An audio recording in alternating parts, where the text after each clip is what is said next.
Hello everyone. Let's take today's worksheet number 2. In this worksheet, we are going to learn about inertia and types of inertia. In this inertia, before going on to the inertia, we must know the terms, that is object is at rest or object is at stationary position or object, moving object or object is in motion. Now, if I am like this, that means there is no motion. That means this object म्हणजे कोणताही, living किंवा non living कोणताही असेल तरी चालेल. This object is at rest. That means it is not changing its position. म्हणजे हा object आता पोझिशन चेंज करत नाहीये असं त्याचा अर्थ. परंतु जर मी अशी मूव्ह होत असेल तर that means I am changing my position. That means there is a motion in my object. This is a word that means object is at rest and object is in motion. Now, what do you mean by inertia? Inertia, that means this inertia is also called as Newton's first law of motion or law of inertia. Newtonचा first law जो आहे त्याला first law ही म्हणतात न्यूटनचा किंवा inertia म्हणतात. That means in the first law, this term is included in that law. What is given in the Newton first law? That means every object try to remain in its state of rest or state of motion. प्रत्येक object, जर एखादा object रेस्टमध्ये असेल तर तो रेस्टमध्ये राहण्याचा प्रयत्न करतं, मोशनमध्ये असेल तर तो मोशनमध्ये राहण्याचा प्रयत्न करतं. Unless external unbalance force acts on it. जोपर्यंत, अनलेस म्हणजे जोपर्यंत एक्सटर्नल बाहेरचा अनबॅलन्स फोर्स शिकलोय आपण, अनबॅलन्स फोर्स त्यावर लागत नाही. आता याचा अर्थ काय बघा इथे. त्याच्यासाठी we are going to take one experiment. I have taken one glass and place one card here, place one coin like this. When I apply force on the card, all three, coin, card and glass, they are in rest position. There is no movement. Now when I apply force on the card, I am applying force on the card. When I apply force on the card, चुकला, मी पुन्हा घेते.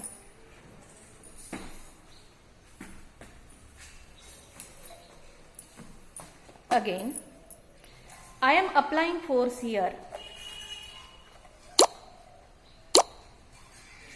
I am applying force on the card.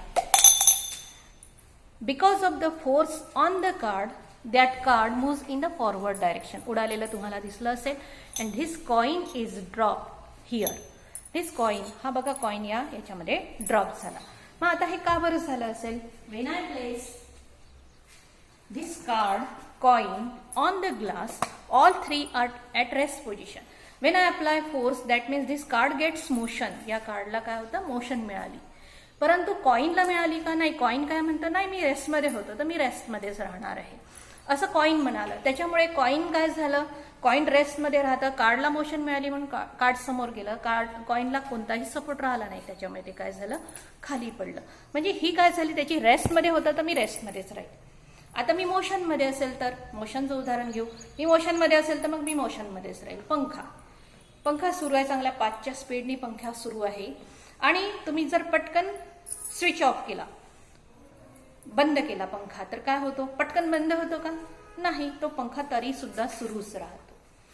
का बरं सुरू राहतो? कारण that पंखा, that is fan, was in motion.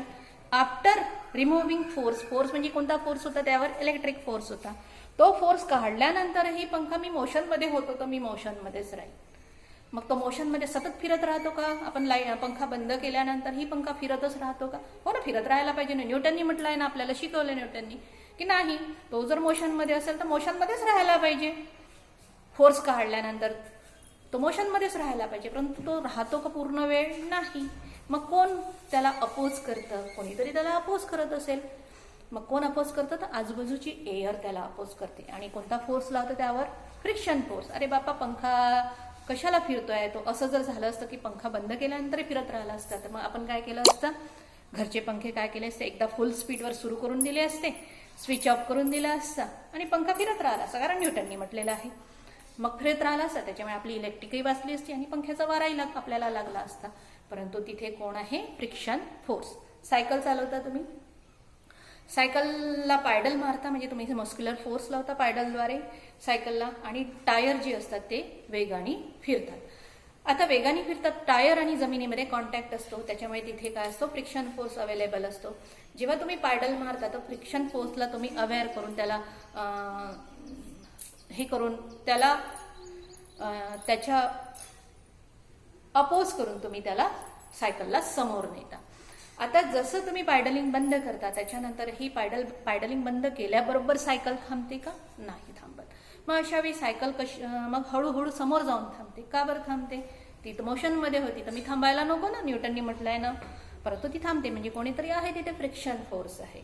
जमीन आणि तो टायर याच्यामध्ये फ्रिक्शन फोर्स असतो, जो अपोजिट डायरेक्शनने अप्लाय करतो. सायकल समोर, फ्रिक्शन फोर्स अपोज, आणि म्हणून काय होते, सायकल हळूहळू हळूहळू समोर जाऊन थांबते.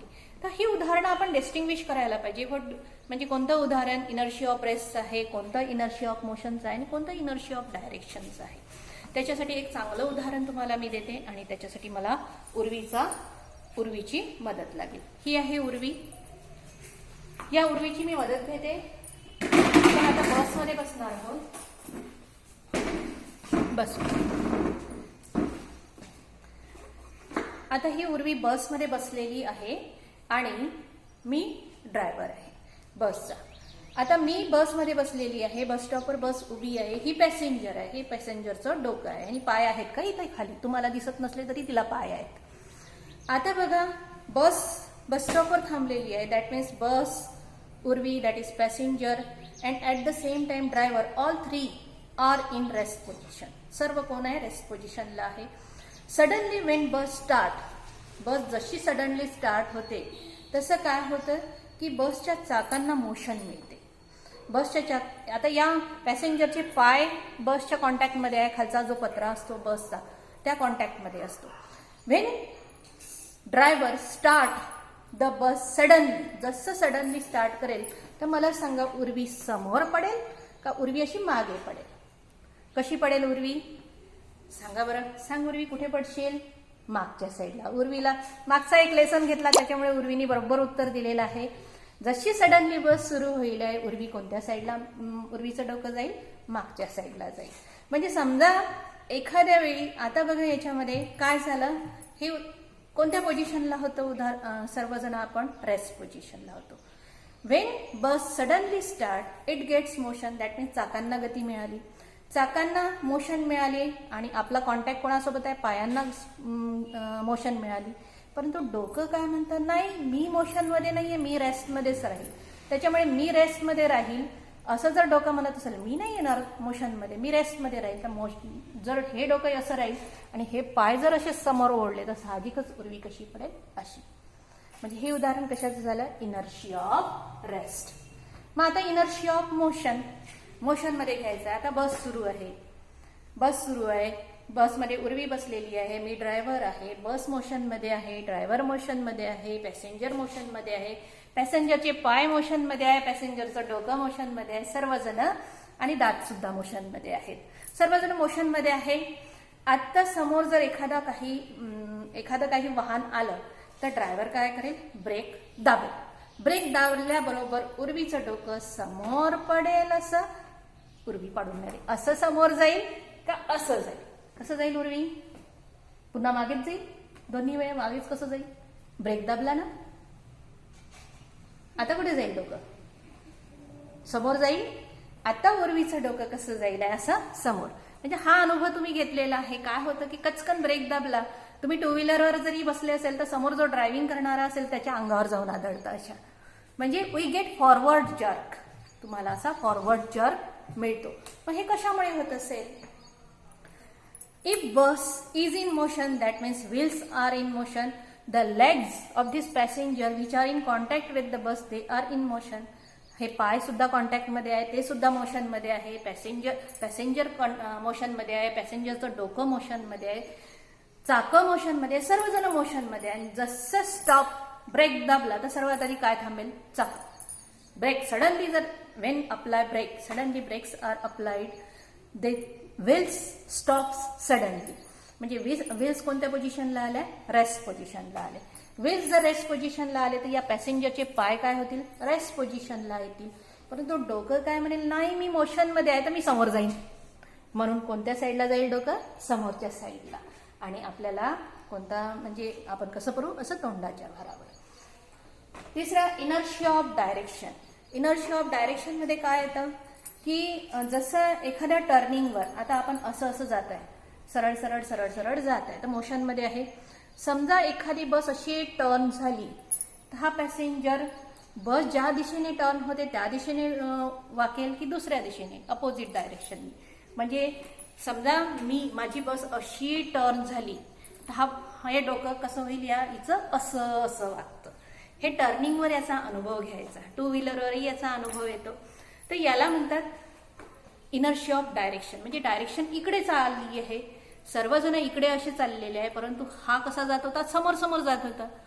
अशी बस अशी चाललेली आहे, सर्वजणांची मोशन अशी आहे, परंतु जसं याचं डायरेक्शन बदललं तर हे डोकं काय म्हणतं, नाही मी नाही येत, तुम्ही ज्या दिशेने चालले त्या दिशेने मी नाही येत, मी या दिशेने जाईल.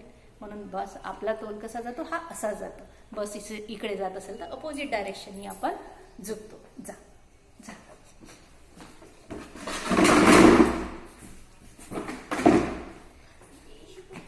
First example inertia of rest. रेस्टची अजून उदाहरणं आपल्याला देता येतात. तर त्याच्यासाठी मी आता पुस्तकामध्ये ज्या ऍक्टिव्हिटीमध्ये जे प्रश्न घेतलेले आहेत तेच घेते, म्हणजे तुम्हाला त्याच्यामध्ये ते प्रश्न कसे सोडवायचे आहे ते. आता बघा, याच्यामध्ये पहिला प्रश्न आहे, Wien you rotate rare view of bicycle in the water, water moves along with the wave. समजा एखादा असा टब आहे, या टबमध्ये सायकलचं मागचं चाक ठेवलं आणि ते फिरवलं, स्पायडरनी असं फिरवलं, तर या टबमध्ये पाणी आहे. या टबमध्ये जेव्हा तुम्ही चाक फिरवता तर ते चाकालाही पाणी जे आहे ते पाणी असं लागतं आणि ते त्याच्यासोबत फिरताय असं जाणवतं. मग आता हे सांगा मला, हे चाकाचं लागलेलं पाणी हे असं पडतं ना, इथे उडतं ना. हे समजा इथे चिखल असेल तर हा चिखल माहिती आहे असा उडतो. समजा इकडच्या साईडला, तर होंडाच्या मागे जर तुम्ही आपली सायकल लावली असेल, होंडाच्या मागे एखादी गाडी असेल तर गाडीच्या मागे तुमची सायकल असेल तर तुमचं सायकल त्या होंडामुळे किंवा त्या गाडीमुळे तुमच्या अंगावर असा मागे चिखल उडतो. का बरं उडत असेल, कारण तो असा इथे चिपकतो, हा असा उडतो. म्हणजे ही अशी उडणी म्हणजे काय झालं, ही डायरेक्शन असते त्याची, या डायरेक्शनने उडतो. आणि हे उदाहरण कशाचं झालं, इनर्शिया ऑफ डायरेक्शनचं. Second question, write any 2 examples of inertia experience in your life. कोणतंही एक्झाम्पल इनर्शिया ऑफ रेस्टचं, हे अशी खूप सारी एक्झाम्पल्स आहेत पुस्तकात म्हणा किंवा मग आपल्या आयुष्यात मध्ये म्हणा, पुष्कळ एक्झाम्पल आहे. मी फॉर एक्झाम्पल हे वाला घेतलं आहे. तुम्हाला कोणती एक्झाम्पल आहेत इनर्शियाची ते तुम्हाला लिहायचं आहे. Write type of inertia in the following example. फॅनचं एक्झाम्पल, रोटेट होतो ते सांगितलंच मी. बसचंही सांगितलं मी. इथे तुम्हाला कोणत्या टाईपचा इनर्शिया आहे, इनर्शिया ऑफ रेस्ट आहे, इनर्शिया ऑफ मोशन की इनर्शिया ऑफ डायरेक्शन हे घ्यायचं आहे. चक्री पाहिली आहे तुम्ही, चक्री फिरवता अशी. चक्री जेव्हा किंवा आकाश पाळण्यामध्ये बसले असाल, चक्री जेव्हा फिरते तर त्याची जे स्पार्क्स असतात हे असे उडतात, असे या पद्धतीने. मग चक्रीचं हे जे ज्याच्यामध्ये जे मटेरियल असतं ते तर या गोल डायरेक्शननी असतं, परंतु त्याची व्हेलॉसिटी कशी असते, या डायरेक्शननी असते, म्हणून तो असा उडतो. हे सुद्धा उदाहरण कशाचं आहे, इनर्शिया ऑफ डायरेक्शन. हे सुद्धा उदाहरण inertia of direction. When all the things placed in the mat remain at their position when you pull the mat. त्याच ठिकाणी समजा एखादी चटई असेल, त्याच्यावर वस्तू ठेवल्या असेल आणि झटकन चटई ओढली तर काय होईल, त्या वस्तू तिथेच राहतील. तर हे उदाहरण कशाचं आहे, इनर्शिया ऑफ रेस्टचं आहे, डायरेक्शनचं आहे की मोशनचं आहे, हे तुम्हाला सांगायचं आहे. तसं आत्ताच प्रयोग आपण घेतलेला आहे. Write true or false. Bicycle stop suddenly when you stop pedalling. True आहे की फॉल्स आहे हे लिहायचं आहे. Railway accident, back side bogies scattered. मागच्या साईडची ज्या बोगी असतात, डबे असतात याचे, जसा ॲक्सिडेंट झाला तर ते पूर्ण डब्याच्या समोरच्या साईडला विखुरलेले दिसतात. तर याच्यामध्ये सुद्धा तुम्हाला ट्रू आहे की फॉल्स आहे ते लिहायचं, because of the inertia of direction. What are the types of inertia. 3 types तुम्हाला मी शिकवले आहे, तर ते टाईप्स तुम्हाला इथे लिहायचे आहे. तर ही झाली ॲक्टिव्हिटी इनर्शियावरची.